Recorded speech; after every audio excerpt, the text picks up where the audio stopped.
this week, Apple finally got around to releasing the new iPhone SE. While the device is essentially an iPhone 8 with iPhone 11 specs, there still may be a lot going for this phone.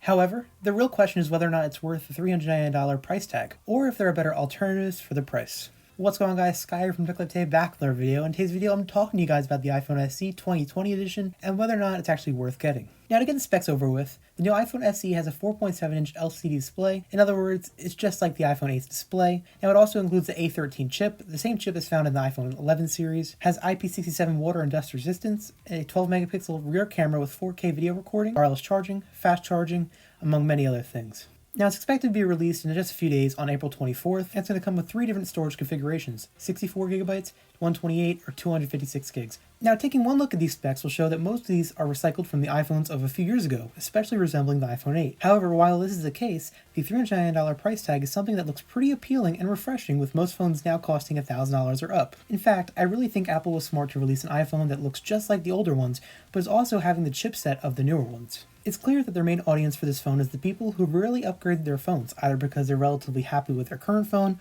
or can't afford the price tag of $1,000 or up. This video is brought to you by Accounts Pass. Accounts Pass offers countless streaming services, including Netflix, Hulu, and Spotify, at a major discount. In most cases, the discount ranges from 40 to 80%. If you head over to their website, you'll be able to choose from countless options like live TV, music, or sports. From there, you'll see a variety of services, along with their huge discounts. For example, a normal Netflix subscription ranges from $8.99 to $15.99 per month.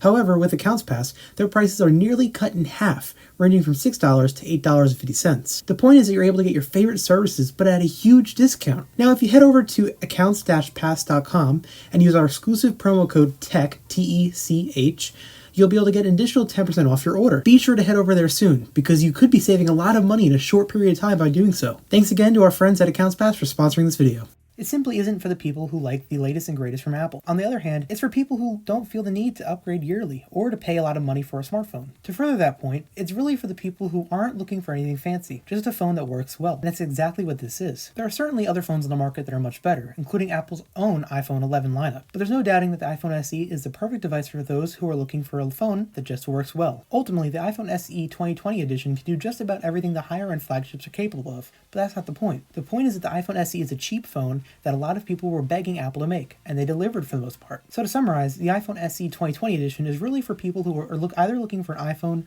without breaking the bank or simply have no interest in upgrading their phone every year. When it comes to comparing the iPhone SE to other devices at this price range, the most obvious example would be the Google Pixel 3a lineup. Starting at the same price of the iPhone SE, $399, there's a lot going for the phone. The Google Pixel 3a has a good camera, decent design, and an arguably better display. However, it's important to add that the Pixel 3a lineup is not rocking a flagship level processor. It's actually quite mediocre at this point because the phone is already nearly out for a year. This is an issue that the iPhone SE doesn't have because it has a good camera and a flagship level processor. Surprisingly, fact of the matter is that the iPhone SE offers more for the price than the Pixel 3a, which is quite shocking given the fact that the iPhone SE is largely using recycled parts. Now, to be fair to Google, they are releasing the Google Pixel 4a later on this year, but that's besides the point at this time. Overall, the iPhone SE 2020 is a worthy upgrade for many long-time Apple users.